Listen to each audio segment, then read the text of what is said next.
Meet John Riccio. John Riccio is a bodybuilding champion. A champion is a person who does their best at whatever it is that they do, day in and day out. They give it 100%. John Riccio is that type of person. Here is his story.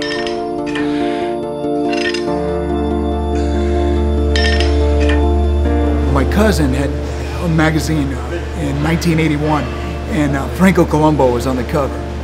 And he had just won the Olympia. And I just thought to myself, oh wow, this is just incredible.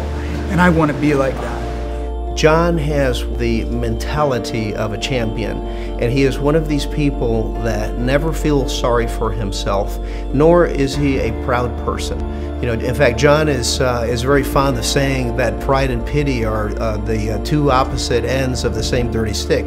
So he's a very well-balanced individual, and he brings this attitude into the gym. You know, it's one of love. John can be approached by anybody, and people can feel that spirit that he carries inside him, and it's actually very moving. I've known John about 27 years, and I just remember coming into the gym and seeing him, and every time I saw him in the gym, he just had that look like, let's just hit it hard, let's go. You know, had that fire in him. I feel like I'm lazy, but when he's around me, he really make me push, and he put me back almost 20 years. The man loves what he's doing. You see in his disposition, his character. He's very upbeat. He's very positive. This is the kind of attitude that people need around just in life in general. It's awesome to see that. And I'm glad to see him still kicking it, hitting it hard, and training people hard. And the man, I guess, you know what? He's my hero. He's a good person to look up to. With me, it's always been, I can be pitiful or powerful, but I can't be both. And I just purposed in my heart, I'm going to approach each day with a spirit of excellence and humility, and leave it there. I think too many of us focus on the regrets of the past or the worries of the future. But the gift is the present. So if I give the present my absolute best, it will promote a better tomorrow, even though I don't know what tomorrow may bring. He inspires me on a daily basis. When I come in and get to see him, the whole, you know, aura and ambiance that's created by having a guy like him around and stuff like that, it just makes a lot of us, you know, feel good that we're a part of what's going on with him. He always has a smile on his face. He's such an inspiration to me personally. He always makes sure he comes by to say hello to me. We always give each other a big hug, and he's just a wonderful guy. So loving, caring, and just always upbeat. He's kind of like me. We've been around so long, we kind of have an eye. So we're like, hey, why don't you try it this way? And he has a real good way of doing that and showing people the proper way to train without overstepping his bounds. So yeah, he does a real good job with that. And then he can't shut up about Jesus, so it's just like, that's right there anyway. So it's cool. Yeah, that's a cool kid. And how did you do in the competitions? I did well. I placed in the top 5 in every show, and I qualified for the Bodybuilder of the Year in 1990 in Southern Cal. They picked 3 guys, and out of all the years I had to do that, Flex Wheeler won. That's quite an accomplishment. So you're nominated for Bodybuilder of the Year along with Flex Wheeler in 1990. How did that make you feel? Well, it really made me feel good. My thing wasn't about the trophy. I also qualified for the Natural Mr. Universe in the ABA. But I think to me it was, how many hearts can I touch out there in a positive way, hoping that I can step on stage not for a trophy, but to inspire and encourage and edify and uplift others. I was born in 1964 in Norwich, Connecticut. About the age of 15 months, because of the fact that I wasn't moving around like other little children of that age, I was taken to the hospital, and the doctors diagnosed me with a birth defect known as cerebral palsy.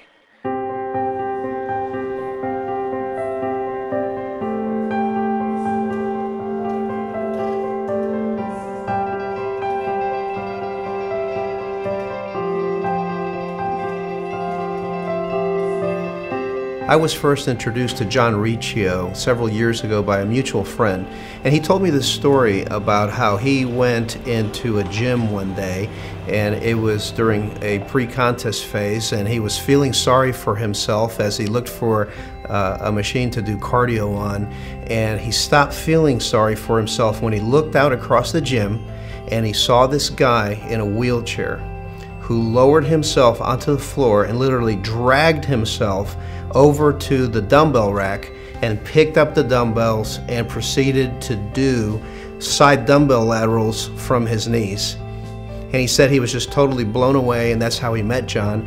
And then later, John and I were introduced, and we became lifelong friends. We've done a lot together, and he is just such an inspiration to everybody that he meets. I used to watch Jack LaLanne. I can remember at 4 years old wishing that I had a body that worked right and just praying, dear God, if you could give me a body that worked right, I promise I'd take care of it. But basically the cerebral palsy involved braces, numerous surgeries at the hospital, corrective surgeries, if you will.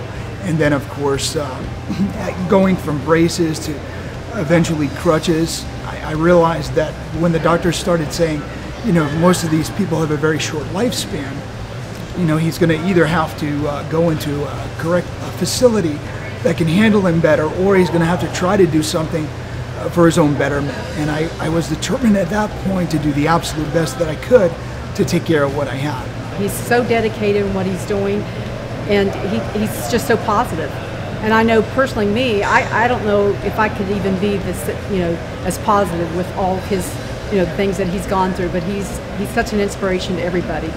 How did you feel when you heard that you were going to be faced with these challenges? I think my initial response was, how dare an individual tell me what I'm going to be or not going to be based on something a book said, because that person doesn't know me or what's inside. So there was this champion fighting to get out, and you know, I'm still watching Jack LaLanne, and I'm looking at everything from a health standpoint, determined in my heart as I am going to school with all these other disabled children, and it's breaking my heart, and they're older than me, and I'm watching them deteriorate. It was incredibly heartbreaking, and I said, that's not going to be me. I had already purposed in my heart, if I have an opportunity to embrace doing something for myself, I'm going to do it, and do it with a spirit of excellence. Of course, you know, things just didn't work right. I'm using the crutches, but you know, my legs are constantly spastic and tripping over myself. My body wasn't strong enough to hold myself up all day, and I just thought to myself, there's got to be something better than what I'm currently experiencing. And you know, family members were like, well, you can't really do anything, so it's better for you to just sit and keep yourself occupied. But no, I want dumbbells. So I remember getting that little first set of dumbbells, and that's what I wanted. And so, you know, I would have the little dumbbells, and I would do everything I could to balance myself, or try to stabilize myself, and maybe do 1 or 2 curls. And you know, each day was, I got 1 curl in and without falling over, and then a couple of days later, maybe another curl, and then I eventually began to utilize both arms at the same time. So I think it was just a natural progression, and I said, I'm not where I want to be, but thank God I'm not where I used to be.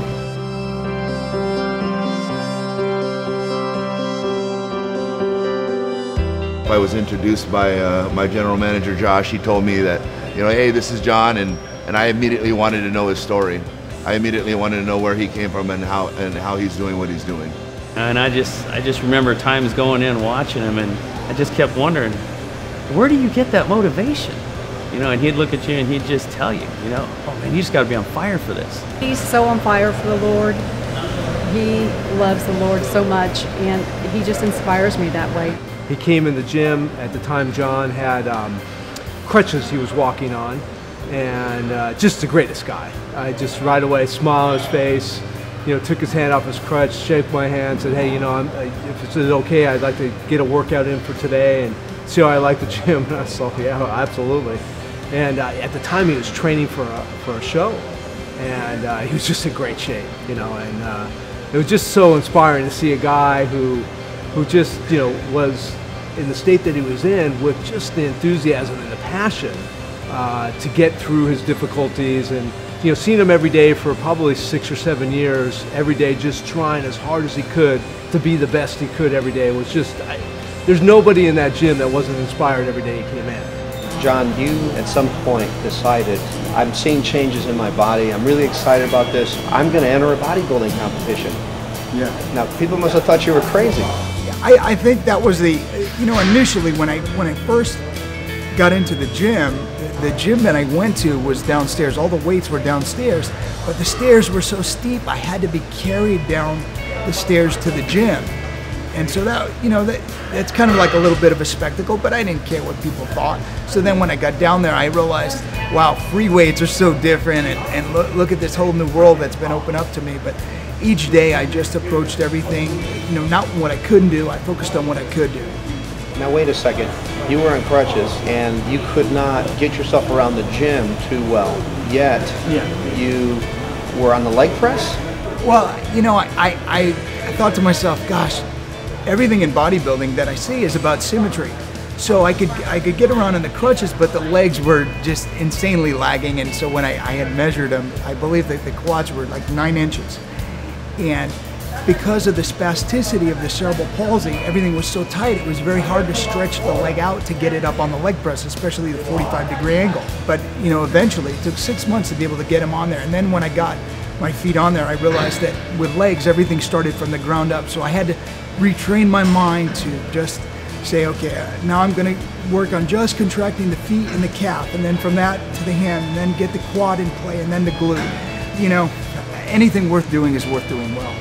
And I had just invested 6 months, put up with a bunch of laughing, and people always, he's never going to be anything, and as long as he stays out of our way, it's okay. And it just, I had spent so much effort getting down the stairs, being carried down the stairs, and getting in. Why stop now? So 7 years later, my quad was in contest shape, 25 inches, and my waist was 22. So it does work. Persistence pays off. I mean, I can't tell you how many times I've sat down at a table and had people say, I got this, I got that, I got this, I got that. I mean, there's limitations. I mean, he's got all of them. I mean, there's not one limitation that's not present there. Everything from transportation to not being able to perform some of the exercises correctly, to being able to have somebody there. For the most part, even the financial burden of purchasing a gym membership. Those are all things that, for the most part, people really would take for granted, but he doesn't. And so some days you'll be in and you're like, my shoulder's not working at all. And you look over and you see Johnny crawling out of this wheelchair, onto a bench. And I know the pain level he's in. And it's like, if he can do it, you can do it. And that's my motivation from him. How did it feel the first time that you came out onto the bodybuilding stage? Well, it's a little nerve-wracking when you're on crutches because you don't realize the first time you do it, there's oil there. So I have crutches with rubber tips, and I remember Ken Kuhn helped me out on stage because the oil was so slippery, so I felt like Bambi on ice. But once they dried the oil off a little bit, and I just was able to stay stable and tight, things went well. And the audience must have just loved you. I think that they didn't expect, of course, me to come on stage, but they really appreciated the effort, And so it was my whole thing was it's not where I place, but how many hearts I touch in the process. So if someone says, look, if this guy can do this with all his limitations, how much more, in fact, can I do? John has touched so many hearts, and he has defied the limits. He does it every day. Now, it hasn't been without its challenges, and it hasn't been without numerous surgeries. Yet through all of this, John has always said, cerebral palsy does not have me, I have it. But that was almost not the case a few years ago. I was in the gym normally, and I was doing really well. I was about 10% at 178, and at 5 feet tall, that's pretty big. And here I am, a little more puffed up back then, and hey, maybe now I've got it going on, and so happy with myself, with what I've accomplished. And I was having a little trouble breathing that day. So I asked one of the guys, could you please take me to the hospital, because I'm not feeling too well. So what happened is, when we got to the hospital, my breathing became more labored, And when they put me on the table on one of the beds, it actually weighs you. So in 3 hours, I went from 178 to 217. What had happened in the interim of me being sedentary, the femoral arteries began to clog. And so we realized we had a problem there. And the blockage was so severe that that's when we had made the decision to amputate the legs. During the operation in which John had his legs amputated, he said that he felt everything, even under anesthesia. He said that he screamed at what he thought was the top of his lungs for hours, yet no one heard him. John then said at the end of this torturous experience, something miraculous happened. Fortunately or unfortunately, depending on how you want to look at it, I look at it as a blessing. I had passed away and was able to go to heaven, and God talked to me and explained to me, the things that He expected of me, and that I was loved and accepted. So just relax and do things His way. Last surgery that John had, I told him that I would come and visit him and that I would pray over him. And I find in the guy, I walk in and I'm thinking, oh, I'd be so nervous. He's just so calm. There's a couple other people there. And so I prayed with him, and then they turn around and he is praying over me. So I go over to Palomar Hospital and there's Johnny. And I hadn't seen him for probably 8-10 years. And they had his legs cut off. And he's this big, laying in the bed. Was the news devastating? I really don't think it was at that point, because when you go to heaven, you realize how loved and accepted you are. And I was obviously given opportunity to go back for a purpose. Now, John, you mentioned going to heaven. And you know that there's people out there that are going to hear that and they're going to be skeptical. What can you tell us about that experience there? Well, what I can tell you is, number one, my prior opinion of Dad doesn't really matter in the face of the truth. People can say, oh, well, you just had a chemical response in your brain. And if that's what they want to think, they can think that, but it made me a better person. It made me different. I realized, hey, look, I have a plan and a purpose that's been preordained by God, and I'm so loved and accepted, then now I have an opportunity to relax. I was always trying to run from my disability instead of allowing God to use it to be a blessing to others.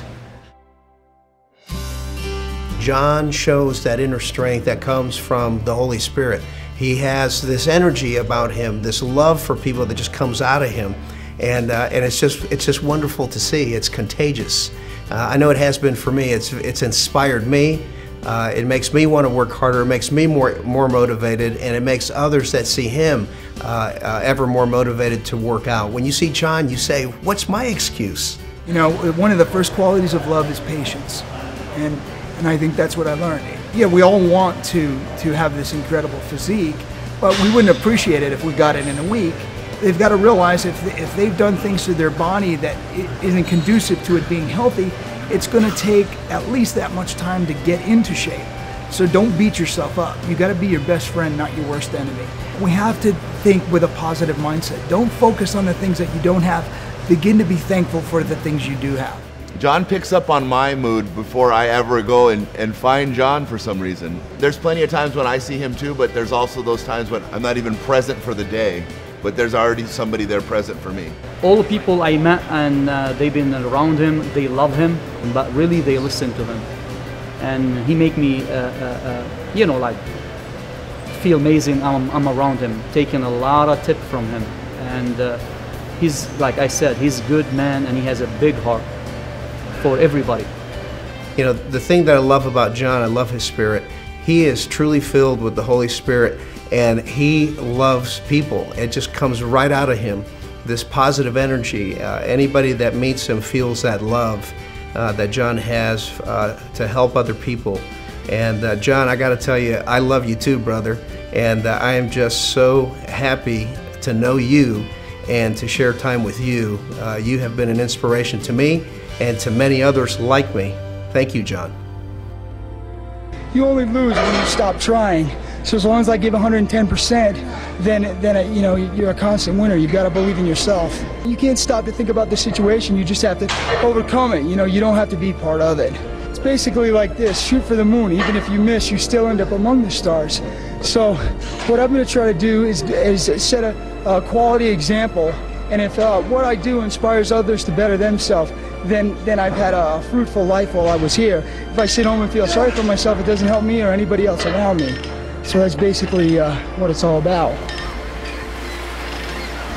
A lot of times people will do things to get the praise of man. But I think the most important thing is when you do something because the bottom line is it's the right thing to do. And I believe that the things that are done in kindness that are never mentioned here on earth are always echoed in heaven.